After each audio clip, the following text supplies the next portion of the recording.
একটা ম্যাচ হতাশার হার, পেছনে ভুলের পাহাড়, নিজেদের উইকেটে নিজেরাই বুঝছে না।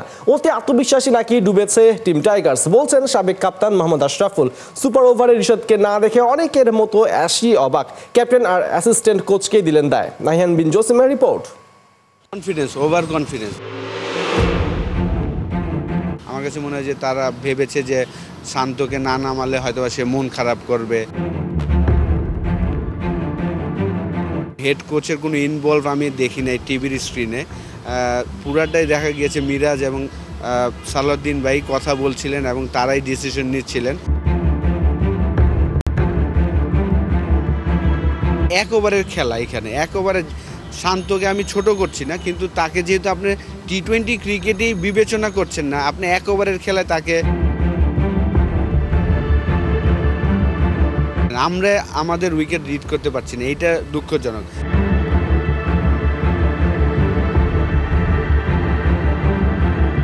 একটা হার জমা হয়েছে অনেক প্রশ্ন। কেন রিশাদ হোসেনকে দিয়ে সুপার ওভারে ব্যাটিং করানো হলো না? কেন মুস্তাফিজের 2টা ওভার থেকে গেল? কেন শান্তকে সুপার ওভারে 3-এ ব্যাট করতে নামানো হলো? অনেক প্রশ্ন চলছে, ময়নাতদন্ত। সমাধান কি মিলবে? বাংলাদেশের এই হারটা কি আসলে মেনে নেওয়ার মতো? হতাশার পরিমাণটা কোন লেভেলে? হতাশা আমি জানি আপনি, বাট লেভেলটা আসলে কোন জায়গাটায় আছে? মিস্টেক অনেক হয়েছে। আমার কাছে মনে হয়েছে যে প্রত্যেকটা ডিসিশনই তারা ভেবেছে যে আগে শেষ হয়ে যাবেন। লাইক মুস্তাফিজের 2 ওভার, মিরাজ চিন্তা করেছেন যে না, আমি এসে বল করে আউট করে দিলে হয়তোবা মুস্তাফিজের 2 ওভার প্রয়োজন হবে না। কনফিডেন্স, ওভার কনফিডেন্স, যে ভেবেছে যে তারা হয়তোবা সারভাইভ করতে পারবে না। এই কারণেই মুস্তাফিজের থেকে স্পিনার অ্যাটাকটা বেশি করিয়েছেন এবং সে অঙ্কটা হিসাবটা ঠিক মতন করতে পারেনি। এই জায়গায় একটা মিস্টেক হয়েছে। রিশাদকে নিয়ে তো বাজি ধরাই যেত। অবশ্যই এক ওভারের খেলা, এখানে এক ওভারে শান্তকে আমি ছোট করছি না, কিন্তু তাকে যেহেতু আপনি টি-20 ক্রিকেটেই বিবেচনা করছেন না, আপনি এক ওভারের খেলায় তাকে হ্যাঁ, অপোনেন্টে হয়তো বা লেফট আর্ম স্পিনার, সেই কারণে চিন্তা করেছে যে লেফট আর্ম স্পিনার আছে, শান্তকে দেই। কিন্তু রিশাদ যেহেতু ভালো ছন্দে ছিলেন এবং স্পিনের এগেনস্টে সে ভালো করছিলেন, 2টা ম্যাচই কিন্তু চমৎকার ব্যাটিং করেছেন। হেড কোচের কোনো ইনভলভ আমি দেখি নাই টিভির স্ক্রিনে। পুরাটাই দেখা গিয়েছে মিরাজ এবং সালাউদ্দিন ভাই কথা বলছিলেন এবং তারাই ডিসিশন নিচ্ছিলেন। হয়তোবা দুইজনের কাছেই মনে হয়েছে যে অপোনেন্টের লেফট আর্ম স্পিনার আছে। মডার্ন ক্রিকেটে এটা কি খুব বেশি জরুরি? এখন কি এটা খুব বেশি ভাবা জরুরি? ঠিক আছে, ম্যাচের সিচুয়েশন অনুযায়ী অনেক ক্ষেত্রে ভাবতে হয়, বাট সবসময় কি এরকম ভাবতে হবে? যেটা আমরা এর আগেও দেখেছি। কিন্তু আপনি জানেন যে যেই উইকেটে ডিফিকাল্ট, যেই উইকেটে বেশি স্পিন, ওইটা ইনকামিং বল খেলাটা ডিফিকাল্ট, আউটগোয়িং ইজি। যদি আপনার 2টা লেফট হ্যান্ডের বল ইনকামিং মানে ভিতরে আসছে, তাদের জন্য খেলাটা ডিফিকাল্ট। যাদের জন্য আউটগোয়িং তাদের জন্য সহজ। যেহেতু আপনি যদি দেখেন যে রিশাদ যে কালকে ব্যাটিং করেছেন, সব লেফট আর্ম স্পিনকে কিন্তু চমৎকারভাবে সে খেলেছেন। স্টেপ আর বড় স্টেপ নিয়ে বড় হাত দিয়ে খেলেছেন বলেই কিন্তু সহজ হয়েছে। তো এই জায়গাটা মিস্টেক হয়ে গিয়েছে এবং আমার মনে হয়েছে যে না, আমরা তো বাংলাদেশি। আমার কাছে মনে হয় যে তারা ভেবেছে যে শান্তকে না নামালে হয়তো সে মন খারাপ করবে। এই জিনিসটা পেশাদার আসলে কোনো আচরণ হতে পারে হয়নি, এটা একদমই হয়নি।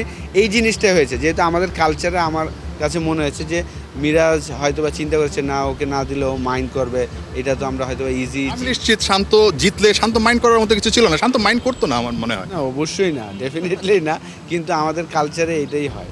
আমরা কলা পাতায় খাবো, খুব দেখতে ভালো লাগবে, সুন্দর লাগবে, কিন্তু কলা পাতায় কীভাবে খেতে হয় সেটা যদি আমরা না জানি, তাহলে কিন্তু খাবারটা আমার গায়ে পড়বে কিংবা এটা আসলে একটা জগা খিচুড়ি অবস্থা করে ফেলবে। সো আমাদের কি একই অবস্থা হয়েছে? আমরা যে উইকেটটা বানালাম সেটা থেকে আমাদের ফলটা বের করে আনা বা ফসলটা বের করে আনাটা কিন্তু খুব বেশি জরুরি ছিল, সেটা করতে আমরা ব্যর্থ। আমরা আমাদের উইকেট রিড করতে পারছি না, এইটা দুঃখজনক। আপনি যদি শাই হোপের খেলা দেখেন, একটা বলও কিন্তু সে বিট হয়নি। তার ব্যাটিং যদি দেখেন, একটা বল কিন্তু বিট করতে পারেনি। এত পচা উইকেট বলছি, কিন্তু সে চমৎকারভাবে যেই বল যেভাবে খেলা উচিত উইথ দ্য স্পিন সেভাবেই খেলেছেন। একটু খারাপ সময়ে যাচ্ছে আসলে আমাদের বাংলাদেশের ক্রিকেটের, কারণ ঠিক যেভাবে আমরা প্ল্যান করছি কোনো কিছু সেভাবে হচ্ছে না। শেষ ম্যাচটাই কি আসলে হবে? না হলে কিন্তু যেটা নিয়ে আলোচনা করছিলাম, একটা বিপদ সংকেত, কারণ ওই র্যাঙ্কিংটা আগানোর জন্যই কিন্তু এত কিছু প্ল্যান ছিল, বা যে হারানো আত্মবিশ্বাসটা সেটা ফিরে পাওয়ার জন্য কিন্তু প্ল্যান ছিল, কিন্তু সেই প্ল্যানটা একটা বড় ধাক্কাই খাবে বাংলাদেশ যদি সিরিজের শেষ ওয়ানডেতে জিততে না পারে। নিশ্চয়ই সেটা কেউই চায় না বাংলাদেশ জিতুক, সে প্রত্যাশাটা আসলে সবাই করছে। নাহিয়ান বিন জাসিম, ৭১ ঢাকা। খাদের কিনারায় টাইগাররা বৃহস্পতিবার ক্যারিবিয়ানদের ধাক্কায় নিজেদের খোঁড়া গর্তে পড়ে যেতে পারে মিরাজরা। ওয়ানডে সিরিজ ১-১ সমতা, ট্রফি নির্ধারণী ম্যাচও গড়াবে টনি হেমিংয়ের স্পেশাল কালো পিচে, যেখানে রেসিপি একটাই, স্পিন স্পিন আর স্পিন। বৃহস্পতিবার শেরে বাংলায় ম্যাচ শুরু দুপুর ১:৩০টায়। সাইফুল রূপকের রিপোর্ট। দ্য আইসম্যান নেট ফাটাচ্ছেন জাকের, একের পর এক বড় ছক্কা। নেটে ঢোকার আগে তার প্রস্তুতিটাও ছিল আলাদা, জোড়া ব্যাট দিয়ে ভিন্নধর্মী শ্যাডো। ফায়দাটাই কি তুললেন নেটে ধুমধারাক্কা উইলোবাজিতে?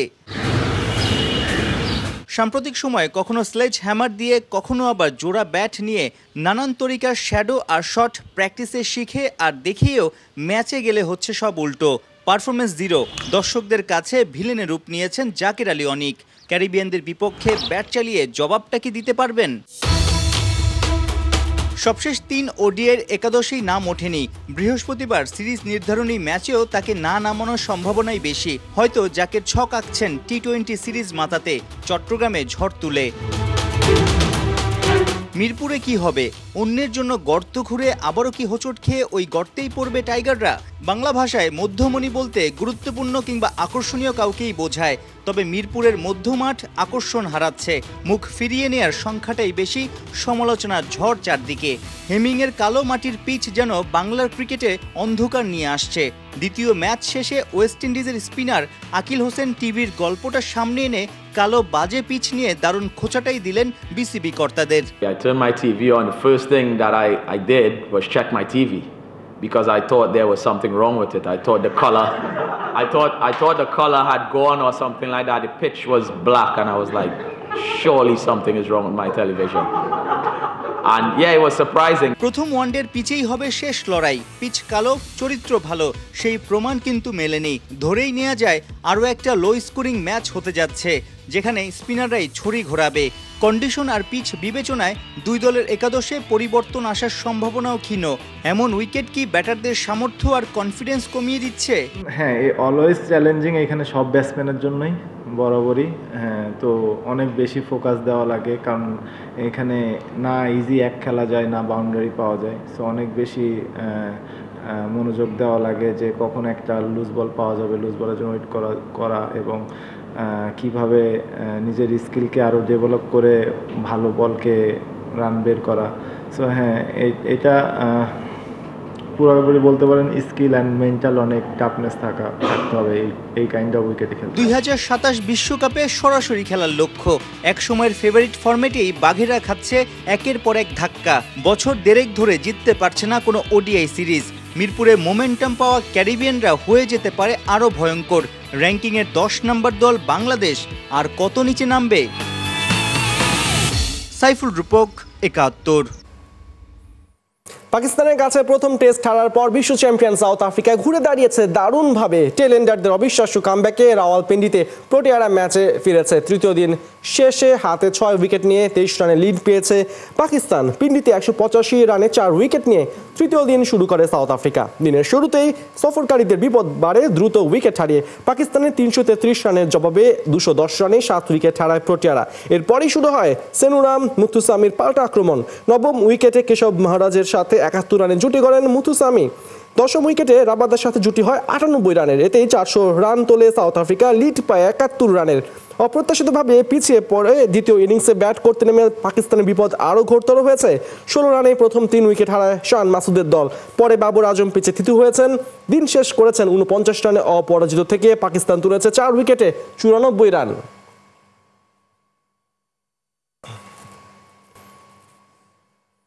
ছুটিতে গেলেও বাফুফেকে প্ল্যান দিয়ে যান মেয়েদের ফুটবল কোচ পিটার বাটলার। ম্যাচের উপর থাকতে হবে আফিদা খন্দকার, ঋতুপর্ণাদের। তাই তো দম ফুরানোর ফুরসত নাই ফুটবলারদের, কারণ সামনেই যে মিশন অস্ট্রেলিয়া। এশিয়ান কাপ নিয়ে কোচ ও বাফুফের মাস্টার প্ল্যান জানাচ্ছেন Hasan Sajib. The rose we sword. আপনাদের নিশ্চয়ই মনে আছে, এশিয়ান কাপের মূল পর্বে জায়গা করে নেওয়ার মাধ্যমে বাংলাদেশ নারী দলকে এই শীর্ষক অনুষ্ঠানের মধ্য দিয়ে সংবর্ধনা দিয়েছিল বাফুফে। আপনারা অনেকে আশা দেখেছিলেন যে হামজা চৌধুরী, জামাল ভুঁইয়ারাও এশিয়ান কাপের মূল পর্বে খেলবে এবং তাদেরকে মধ্যরাতে না হোক একটা চমৎকার সংবর্ধনা দেবে বাফুফে। কিন্তু মন খারাপ করা গল্প তৈরি হয়েছে বাংলাদেশ এশিয়ান কাপের মূল পর্বে জায়গা করে নিতে পারেনি।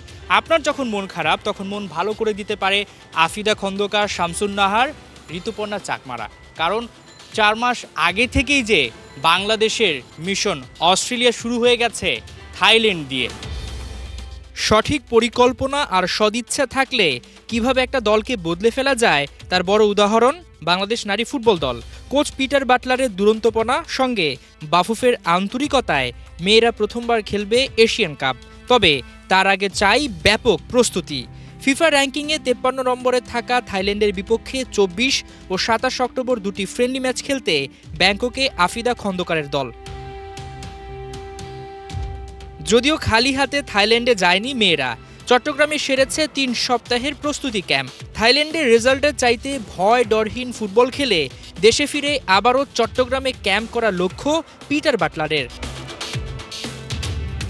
ক্যাম্প শেষে নভেম্বরে ঢাকায় ত্রিদেশীয় সিরিজে ব্যস্ত থাকবে বাংলাদেশ, যেখানে ইতিমধ্যে দ্বিতীয় দল হিসেবে আজারবাইজান কনফার্ম হলেও বাকি দল নিশ্চিত করেনি। ইতিমধ্যে আজারবাইজান কনফার্ম করেছে। আপনি খুশি হবেন, আজারবাইজান কিন্তু ইউএফএ মেম্বার। সো প্রথমবার মতো আমাদের মেয়েরা কিন্তু একটি ইউএফএ মেম্বারের সাথে খেলবে। এর বাইরে আপনি জেনে খুশি হবেন, ইতিমধ্যে মালয়েশিয়া এবং ইরান দুজনেই আমাদের ইতিবাচক সাড়া দিয়েছে এবং আমরা 1-2 দিনের মধ্যে যে কোনো একটিকে কনফার্ম করে ফেলবো। এশিয়ান কাপে রঙিন পারফরমেন্স পেতে জানুয়ারিতে মেয়েদের নিয়ে হতে পারে লিগ। আমাদের প্ল্যান আছে ডিসেম্বর জানুয়ারি পর একটা লিগ করা, যেখানে সে চায় প্রতিটি মেয়ে যারা ন্যাশনাল টিমে আছে ন্যূনতম 5টি গেম যেন পায়। কারণ পিটার কিন্তু ডিসেম্বর থেকে জানুয়ারি ফার্স্ট পর্যন্ত দেশে থাকবেন না, উনি ছুটিতে যাবেন। তো এই সময়টা উনি আমাদেরকে বলেছে যে মেয়েরা যেন অ্যাভারেজে 5টি করে গেম পায়। লিগ শেষেও দম ফেলার সুযোগ পাবে না মেয়েরা। চায়না, নর্থ কোরিয়া ও উজবেকিস্তানকে মোকাবেলা করার আগে সিডনিতে অন্তত 2 সপ্তাহ আগে চলে যাবে আফিদা খন্দকারের দল। যে ন্যূনতম 2 সপ্তাহ ক্যাম্প উনি করতে চায় অস্ট্রেলিয়াতে খেলার আগে, যেটা আমরা করবো ইনশাল্লাহ। এবং অস্ট্রেলিয়াতে উনি লোকাল স্টেট টিম কিংবা ক্লাবের সাথে খেলতে চায় এবং উনি মনে করে অস্ট্রেলিয়ার মাটিতে অস্ট্রেলিয়ান লোকাল টিমের সাথে খেলাটা ওনার কাছে অনেক বেশি মিনিংফুল মনে হচ্ছে। 3 মার্চ সিডনিতে ডিফেন্ডিং চ্যাম্পিয়ন চায়নার বিপক্ষে ম্যাচ দিয়ে শুরু হবে বাংলাদেশের এশিয়ান কাপ মিশন। হাসান সজীব, 71। ওয়ার্ল্ড স্পোর্টসে গ্ল্যামারের ছড়াছড়ি, কে বড় তারকা, রোনালদো নাকি মেসি? এই প্রশ্ন যখন প্রায় সোশ্যাল প্ল্যাটফর্মে ঝড় তোলে, তখন সেই ঝড়ে লাগাম টেনে দিয়েছে স্পোর্টস প্রো নামক এক ক্রীড়া বিষয়ক সংস্থা। সম্প্রতি কমার্শিয়াল জগতে স্পোর্টসের সেরা 50 প্রভাবশালী অ্যাথলেটের তালিকায় প্রকাশ করেছে স্পোর্টস প্রো, যেখানে টপ 4-এ রোনালদো কিংবা মেসি কারোরই জায়গা হয়নি। বিস্তারিত রিপোর্টে। রাস্তায় বড় বড় বিলবোর্ডে রোনালদোর ছবি, বিজ্ঞাপনী বাজারে রোনালদো মানেই যেন সোনার হরিণ। ওয়ার্ল্ড স্পোর্টস ইতিহাসে রেকর্ড পারিশ্রমিক নিয়ে এখনও খেলে যাচ্ছেন। মাঠের ফুটবল, নিজের ব্র্যান্ড, কমার্শিয়াল এন্ডোর্সমেন্ট, সব কিছুতেই রোনালদো যখন টপে, তখন সেই রোনালদোই কিনা মার্কেটেবল অ্যাথলেটের লিস্টে সেরা 3-এর ধারে কাছেও নাই। এমনকি যে মেসিকে তর্কাতীতভাবে সর্বকালের সেরা ফুটবলার ধরা হয়, সেই মেসিও কমার্শিয়াল দুনিয়ায় চাহিদার ক্ষেত্রে নাকি বেশ পিছিয়ে। হ্যাঁ, অবাক করা এমন তথ্যই জানিয়েছে স্পোর্টস ইন্ডাস্ট্রি নিয়ে কাজ করা প্রতিষ্ঠান স্পোর্টস প্রো। সংস্থাটি সম্প্রতি প্রকাশ করেছে 50 জন স্পোর্টস পার্সোনালিটির এক তালিকা, যাদের ফেস ভ্যালু কমার্শিয়াল দুনিয়ায় তাৎপর্যপূর্ণভাবে প্রভাব ফেলে। স্পোর্টস প্রোর 16তম বার্ষিক এই র্যাঙ্কিংয়ের সেরা 4-এর প্রথম নামটাই যুক্তরাজ্যের ফর্মুলা 1 ড্রাইভার লুইস হ্যামিল্টন।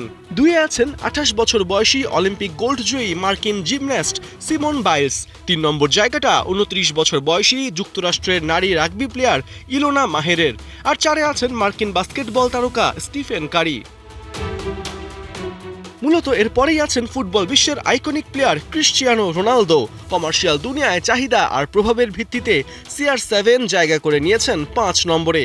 আর এরপরেই জায়গাটা ব্রাজিলিয়ান পোস্টার বয় নেইমার জুনিয়রের।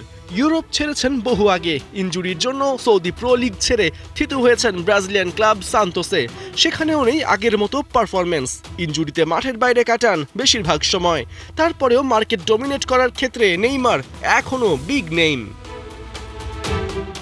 স্বাভাবিকভাবেই প্রশ্ন জাগে, তাহলে মেসি কোথায়?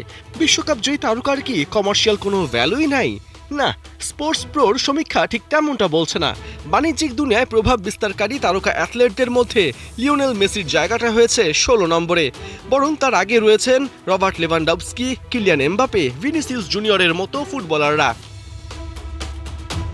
সবচেয়ে ইন্টারেস্টিং পার্ট হলো নানা রথী মহারথীদের ভিড়ে ক্রিকেটও পিছিয়ে নেই। লামিন ইয়ামালকে পেছনে ফেলে 22 নম্বর জায়গাটা দখল করেছেন বিরাট কোহলি। 39 নম্বরে আছেন আরেক ভারতীয় ক্রিকেটার রোহিত শর্মা। স্পোর্টস প্রোর কি প্রজেক্ট ডিরেক্টর মাইকেল লং জানিয়েছেন, সেরা 50 মার্কেটেবল অ্যাথলেটের এই র্যাঙ্কিং স্পোর্টস ইন্ডাস্ট্রির জন্য একটা প্রয়োজনীয় মানদণ্ড। এর মাধ্যমে বোঝা যায় কিভাবে বিশ্বসেরা অ্যাথলেটরা প্রতি বছর তাদের কমার্শিয়াল প্রোফাইল আর ব্র্যান্ড ভ্যালুকে নতুনভাবে শেপ প্রদান করেন। এদিকে র্যাঙ্কিংয়ে রোনালদো মেসিদের অবস্থান পেছনে থাকায় অনেকেই স্পোর্টস প্রোর সমালোচনা করেছেন। ফ্যানদের ধারণা 2026 ফিফা বিশ্বকাপে পুরো চার্ট ওলটপালট করে টপ 10-এর প্রতিটা পজিশন ফুটবলারদের দখলেই থাকবে। পার্থ বণিক, ৭১।